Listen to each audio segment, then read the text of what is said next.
L'édito politique sur Europe 1 avec Le Figaro. Bonjour Alexis Brézé. Bonjour Jacques, bonjour à tous. Alors que l'émotion suscitée par la disparition du pape François s'estompe, la politique revient aux affaires courantes et donc à ces 40 milliards qu'il faut trouver pour sauver le budget.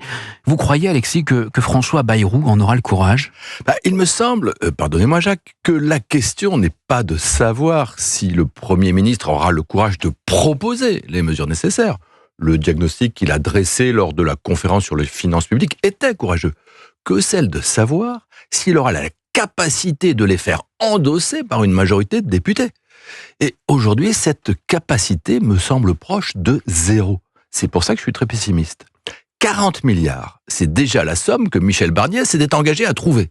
Il a essayé, il a été censuré. On ne voit pas comment François Bayrou ferait mieux. Ça fait 40 ans que ça dure. 40 ans que les majorités successives préfèrent endetter la France que traiter les questions qui fâchent. Et on voudrait nous faire croire qu'aujourd'hui, alors qu'il n'y a pas de majorité, que l'Assemblée pourra bientôt être dissoute et que l'élection présidentielle approche à grands pas, on voudrait nous faire croire que les partis et les députés vont prendre le risque d'assumer devant leurs électeurs des mesures d'économie nécessaires, certes, mais évidemment impopulaires. Mais c'est une plaisanterie. Tout ce que ce gouvernement peut faire, c'est gagner un peu de temps. Et François Bayrou le fait très bien. Vous exagérez, Alexis. Amélie de Montchalin, la ministre du Budget, vient d'annoncer qu'elle voulait supprimer 50 niches fiscales, dont l'abattement de 10% pour les retraités. Ce n'est pas rien. Mais ça, Jacques, pardon, mais ce ne sont pas des économies, ce sont des impôts. Oui, il faut avoir le courage de le dire. Le président, le Premier ministre, le ministre de l'économie nous jurent la main sur le cœur qu'il n'est pas question d'augmenter les impôts. C'est une ligne rouge, la France est au taquet. Et comme d'habitude, qu'est-ce qu'on nous sort du chapeau ? Des impôts. Parce qu'il ne faut pas tomber dans le piège des mots. Une niche fiscale, c'est quoi ? C'est une diminution d'impôts. Donc, supprimer une niche fiscale, c'est augmenter les impôts. C'est aussi bête que cela. On peut en discuter pour des raisons de justice sociale ou générationnelle. En l'espèce, la suppression de l'abattement sur les retraites paraît juste aux plus jeunes et injuste aux retraités. C'est la vie. Mais il est un point sur lequel tout le monde devrait être d'accord, c'est que c'est une augmentation des impôts, une de plus. Vous allez nous dire, Alexis, qu'il faut faire des économies. Mais c'est plus facile à dire qu'à faire. Ah oui, mais enfin, peut-être faudrait-il commencer par essayer. Ça fait des mois qu'on parle de couper dans les innombrables agences et opérateurs de l'État. Qu'a-t-on fait ? Rien.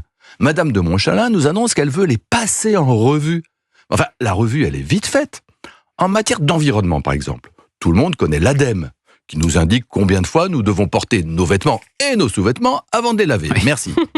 Mais il y a aussi, et j'emprunte cette liste à un excellent article de l'excellent Samuel Fitoussi dans le Figaro, il y a aussi, accrochez-vous bien Jacques, le Haut Conseil pour le climat, le Conseil national de la transition écologique, le secrétariat général à la planification écologique, le Conseil de défense écologique, l'Agence de la transition écologique, l'Office français de la biodiversité, le CEREMA, Centre public d'études et d'expertise sur les risques environnementaux, l'autorité environnementale, j'ai pas fini, l'inspection générale de l'environnement et du développement durable, le comité interministériel pour le développement durable, le Conseil national de la protection de la nature, le comité national de la biodiversité, l'observatoire des médias sur l'écologie.